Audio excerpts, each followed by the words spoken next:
What's up, you guys? My name is Sarah. Welcome back to my channel. I am going to be showing you guys all the books that I read in the month of May. This is my May wrap up. I am a little bit late, of course, to the game. That is definitely per usual. I'm probably going to be uploading this video before I upload all the other videos. I have recorded like several videos showing you guys books that I've bought and reviews for books that I have read. I'm also going to be recording some book reviews in a little bit because there's a few books that I haven't reviewed yet. But I want to show you guys what I read. So I guess I can go in order of what I read first to last. I actually read 6 books in the month of May, which is amazing because I've never read 6 books in a month. It usually takes me several months to read one book.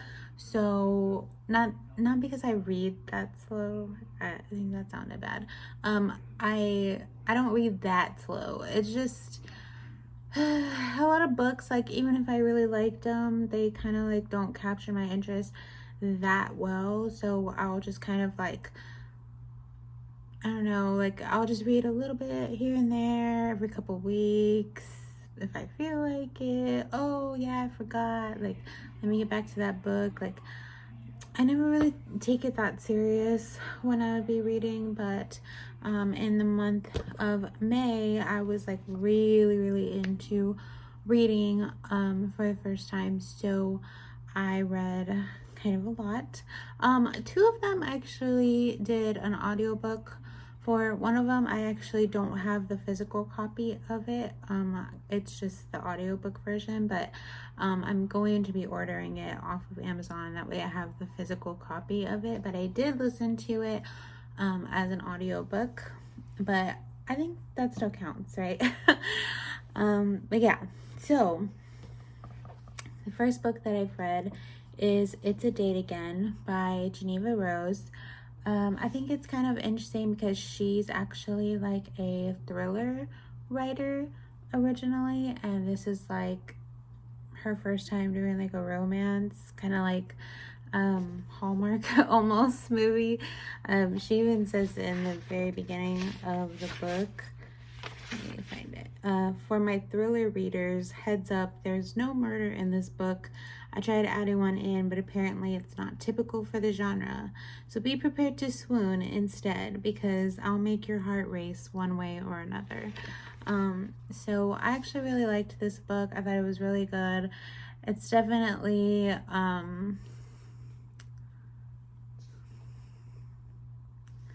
don't know what you would call it. It's not really enemies to lovers, but like some of it does kind of have that vibe a little bit. So the main girl, Peyton, she gets into a accident. She gets hit by a car, and she ends up in the hospital with a coma.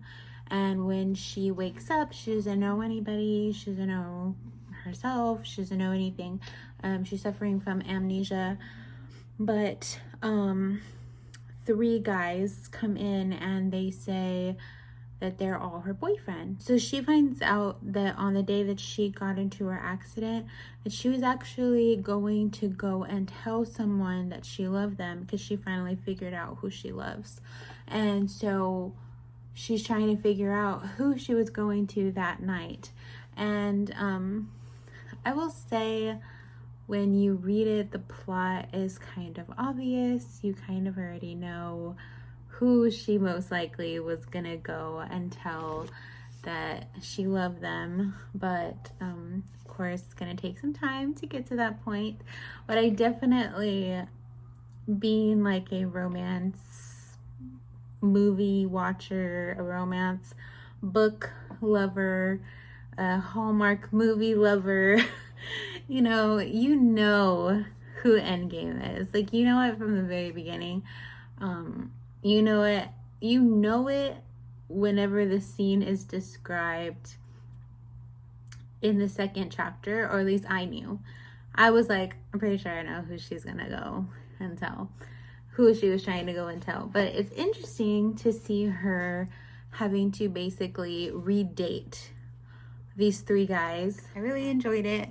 It's definitely a good story. I liked seeing all of the things coming together, and especially with the added, like, she doesn't remember anything, so she's kind of like relearning her life in the same, like, in the same time that she's trying to redate all these guys and figure out like who she loves.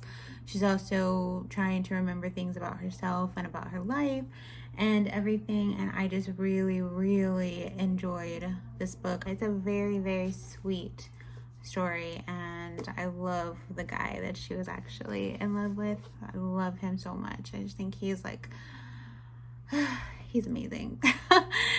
I love him, but I don't want to say who it is. But yeah, so I really enjoyed this book. That was really good. I also read Judy Blume, Are You There, God? It's Me, Margaret. I did not realize the age range for this book whenever I picked it up. I just remember seeing like an advertisement for it being like a show or something, and I was like, oh, like I should try to read that and then watch the movie or the show or whatever. This is actually a book for ages 8 to 12, so it's very, very, very young. She's in like the 6th grade. They were living in New York, and then they moved to New Jersey, and so basically she's just trying to, like, you know, get friends. She gets some friends. She's adjusting to the friend group. It is very heavily based on religion. That is kind of like a big deal in this book. The reason why it's called Are You There, God? It's Me, Margaret, because her parents don't want her to be a part of any kind of a religion, but she does always pray to God, and she has like her own personal relationship with God, and every time she prays, she says, Are you there, God? It's me, Margaret.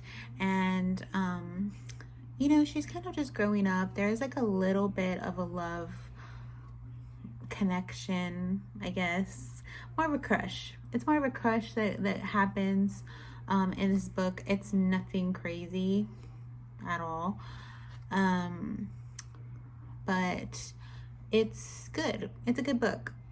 It was not my favorite. I definitely would give it like 2 stars. It just wasn't like, it was a little confusing to me, if I'm being honest. I felt like a plot line needed to be picked, like a point to the book needed to be there. Maybe I just missed it. I did binge it in one night because it's very, very short, and the chapters are like 1 to 2 pages. So maybe that's why. I'm not sure.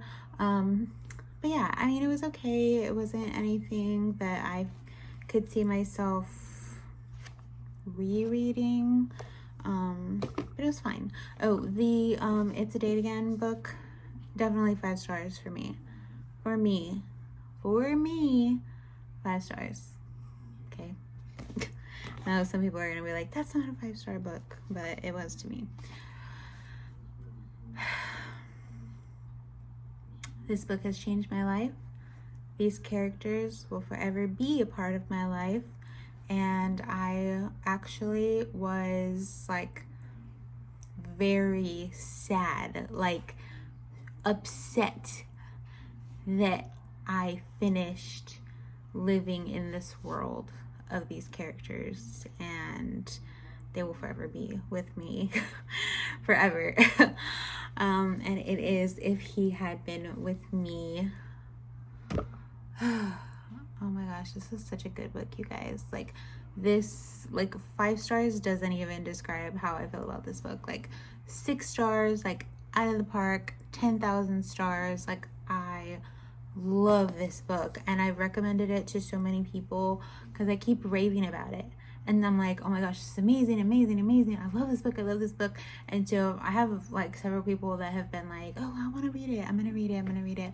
I'm like, girl, get it, because it is such a good book. And I did go through and I annotated it, and I like, highlighted a bunch of stuff. I have like two markings because, okay, when you read this book, chapter 1, they tell you right off the bat what's going to happen. They basically tell you the ending of the book. Oh, it's by Laura Nowlin. But she tells you what's going to happen at the end of the book, like right off the bat. So basically, you know where the story is going, but you're reading how it got to that point and what the main character, Autumn, is talking about in the first chapter.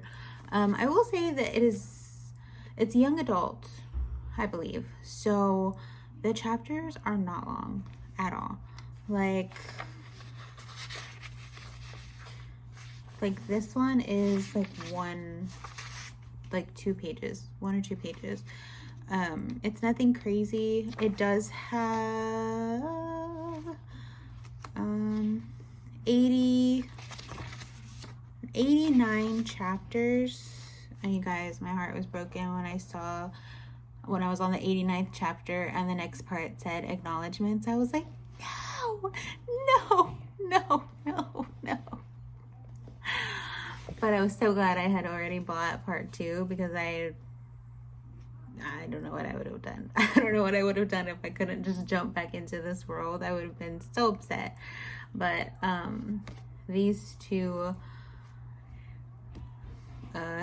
bookmarks, or whatever you want to call them, tabbings, these 2 tabs are like on the very important part of the book, like where everything that we've read up to this point, like finally we get to see what we've been wanting to see unfold. And I will say that I definitely called it. I called who the liar and the horrible one was in this book, and I called who the horrible one was in this book as well. My nose knows a liar. My nose can smell a liar and smell a manipulator. So yeah, oh my god, I want to say more, because like I just really want to say more. I want to say more about this book. I want to say like little spoilers and stuff, but I don't want to ruin it. Honestly, I 100% enjoyed this book. This was just so good. It was such a good read, and I felt like every minute I just wanted to keep reading this book. There was not a minute where I was like, oh, I don't feel like reading. Like I just want to like relax. I don't feel like doing it. Like I feel like because I enjoyed this book so much, now it's like taking me a minute to like get back into any other books. But I just love it. I just love this book so much. Like, I just love it. I love it. I will say that there are some very triggering topics being discussed in this book, especially towards the end. So if that is a thing with you, look up trigger warnings. Just, precaution, I guess, because it does deal with some very, very heavy topics at the very end. But it's so good, you guys. Like, it's so good. Like, where I tabbed it, I literally have reread that part like over and over again, because it's just like there was such a buildup to everything that happens in the end, and then you're like, it's just like everything happens in just one night, like where everything that you've been wanting to happen, it finally happens, but it happens in like a few hours of the day that they're on. And it's insane everything that like transpires in the book, and then they get to this point, and then it's just like boom, like everything just like comes unraveled. Everything just happens like in a matter of a few hours. It's insane. And so I actually didn't cry on this book. I really thought I was going to. I did, however, get up and start pacing because I was like, oh my gosh, oh my gosh, oh my gosh, oh my gosh, you know, like, you know what's gonna happen because you read it at the beginning of the book. But once you get to that point, like, where everything starts to happen, you forgot, or like you're like, no, this is a joke, this is not happening, like, this is not happening, no, this is not happening, like, it was so upsetting. I was getting so mad. I was like, no, I don't want this to be true. No, no, no. So it's basically a childhood lover, friends to lovers trope, I guess. They are somewhat seen as enemies, I guess, in a sense. Mostly their friend groups are enemies, but not really them. So it's more of a friends to lovers, like they grew up together, and then later on, once they're teenagers and they're in high school, that's when things start to happen. So, or the truth comes out. So it's really interesting. And it's about Autumn and Finn. And I have literally gone on Pinterest and like saved every like mood board, or what do you call them, like collages of Autumn and Finn. And I just keep looking at them because I'm just like, Autumn and Finn are gonna be with me forever, forever, forever. They're gonna be with me forever. And I just love this book, you guys. I cannot recommend it enough. That being said, if only I had told her. As you can see, I tabbed the heck out of this book and I highlighted a lot. I feel like I connected with this book a little bit more. Interestingly enough, I actually connected with this book a little bit more. Don't get me wrong, I love this book. Like, I would absolutely 100% suggest this book. This book was a little more personal. I currently, I know grief a little too well, and I'm currently still grieving. I don't think you ever stop. And a lot of things that I have felt and have been feeling were expressed in this book, and I think that's why I tabbed the heck out of it and, you know, highlighted a bunch of things, because it was like finally something was understanding me, like somebody or something really was understanding what I've been going through. And it was just a really,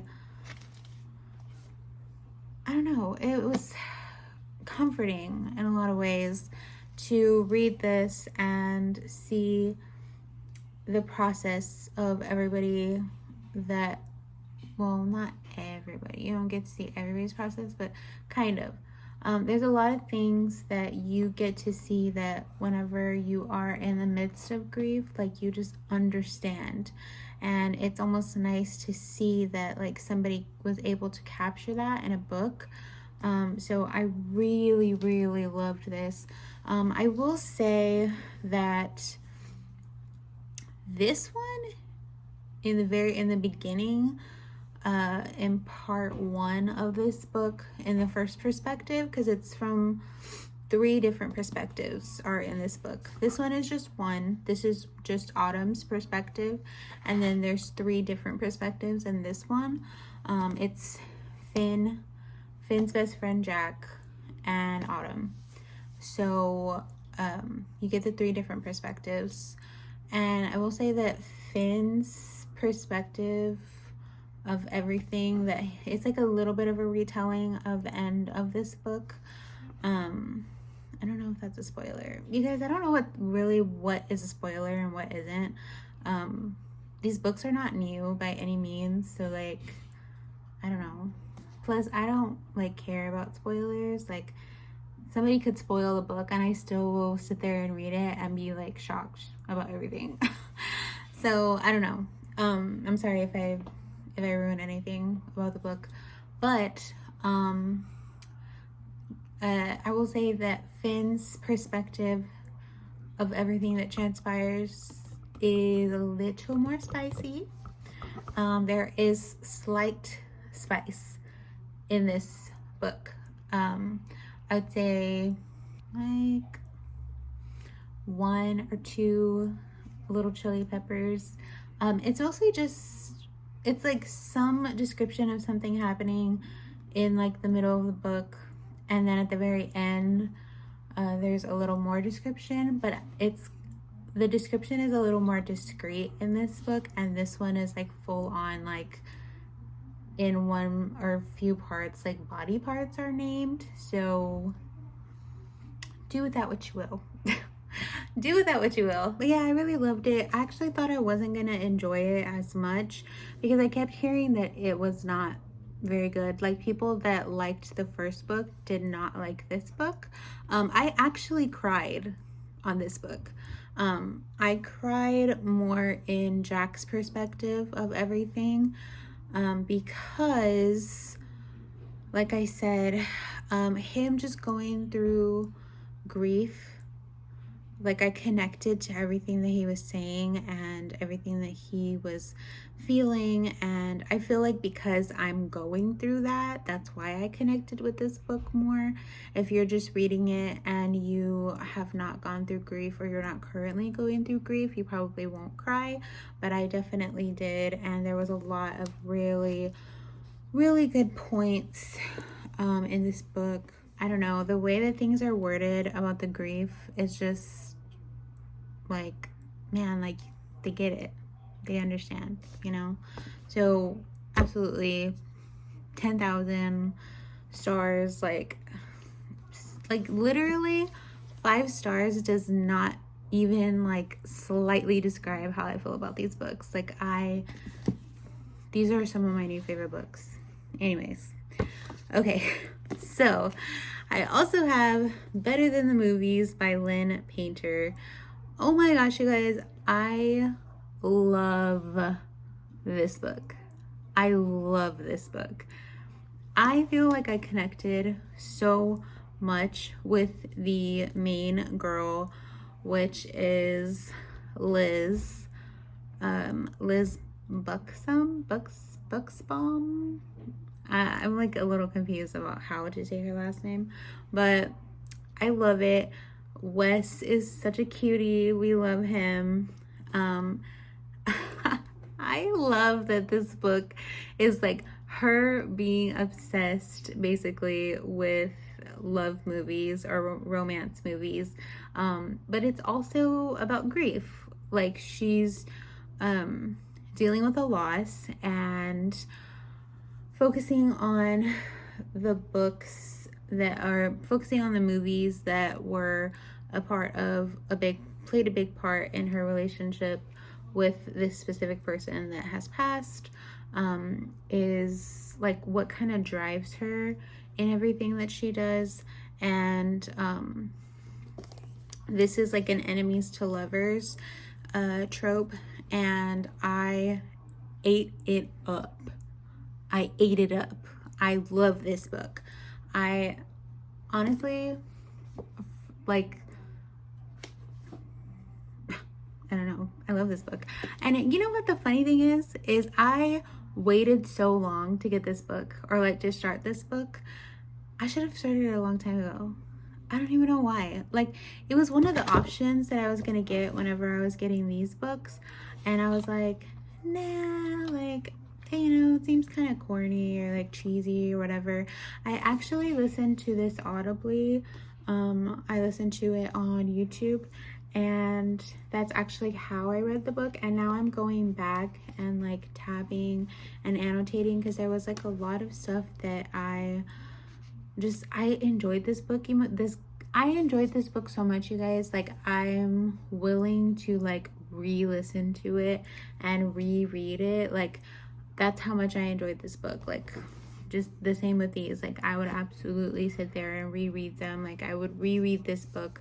This is very, very, very like just such a good book. And I love that there's like deeper elements to it. It's not just like, oh, like it's not like corny.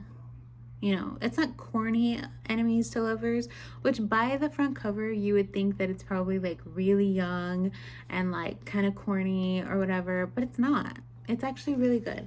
And I will say, like, of course you kind of know like what Endgame is, but I love it. I love it so much. I think it's so good.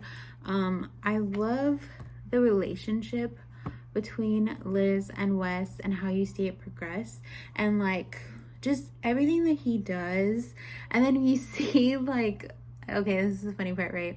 I also feel like I connected to this too, where you see the difference, where you see the difference between who she's been chasing and Wes. You see the difference between those two guys, and like you know who you're rooting for, and you like want her to catch up. Like, you want her to get up to speed, you know? I will say that like it's definitely young adult. It's definitely not like, there's really like nothing spicy at all about this book. It's just a really, really, really like beautiful love story between the two. It's actually also really intense in some parts when she's dealing with the grief and having to, she's very closed off, so she doesn't like talk about how she's feeling. She doesn't, you know, express that stuff, and that in turn kind of hurts the people around her who want to get closer to her. But yeah, it was just such a good book, you guys. So I love this book. 10 out of 10 would recommend. I love it. Okay, so then the next book I have is actually a book also by Lynn Painter called Betting on You. I don't physically have it, so I'll show you the picture here. I listened to it audibly on YouTube, and you guys, oh my god, I love this book. I loved it. It's another enemies to lovers. I feel like Lynn Painter does that trope really well. I really enjoyed it, you guys. I think I would give that book like a 4.5 stars. So I really enjoyed it, right? And it is dual perspective. It's Bailey and Charlie's perspective on things going on. And I will say that really, even in both books, the girl definitely has more animosity towards the guy than the guy has towards the girl.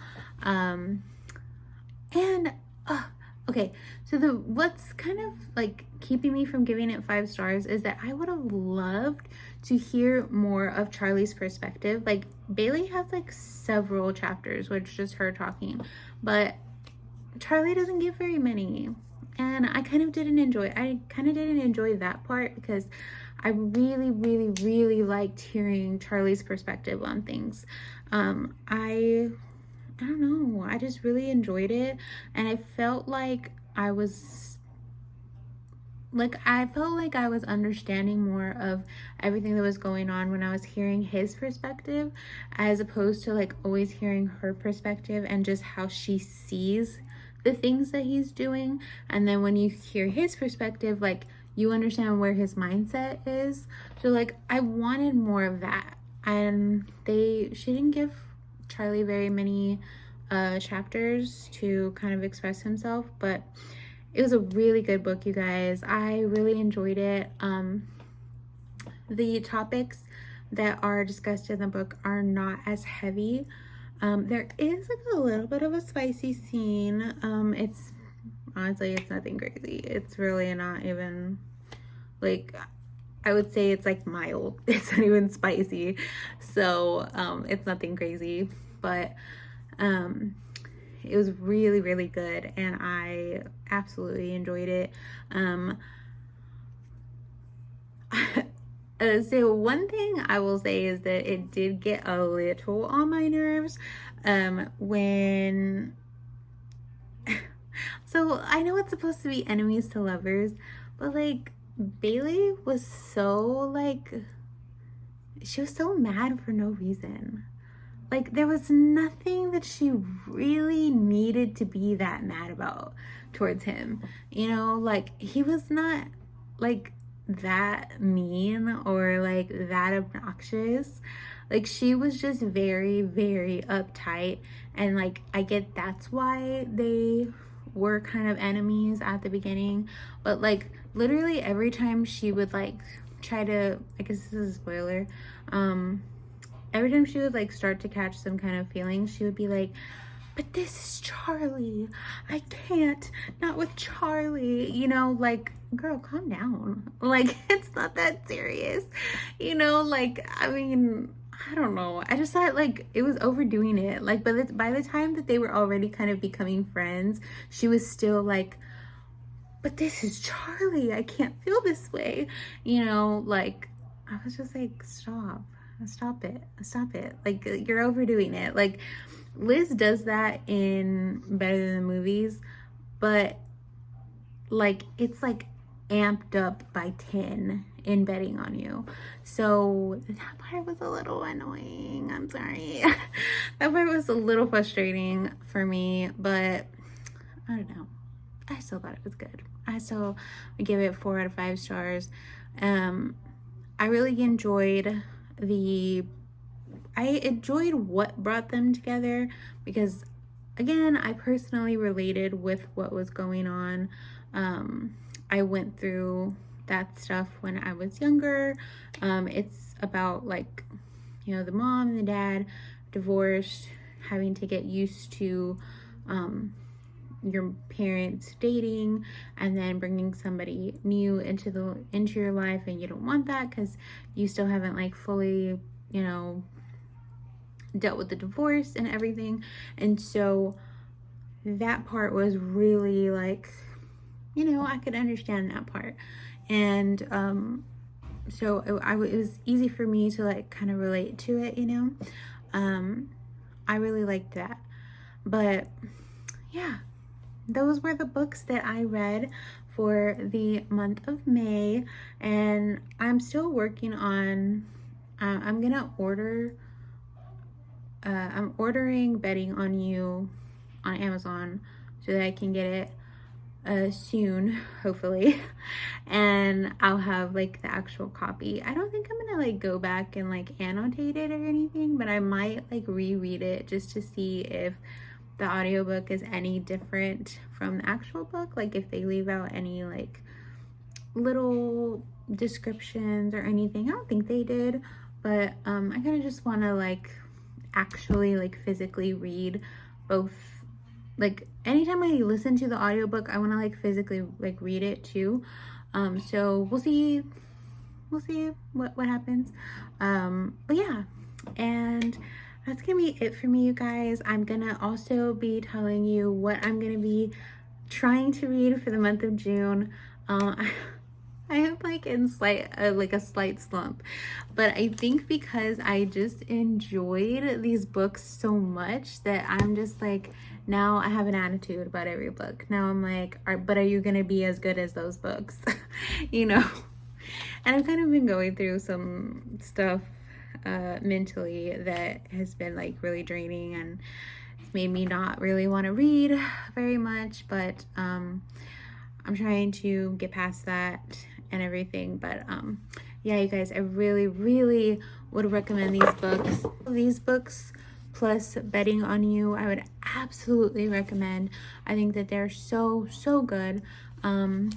These two are definitely the lighter kind of topics in books, although this one does deal with grief as well, but it's not it's not described to the extent that it's described in these books. So it is a little bit of a lighter read, but I would 100% recommend these books. They're so good and I love them. And if you read any of these books, let me know. Let me know what you thought. Let me know your thoughts. Let me know what you think, and I will be coming back to you soon. Bye.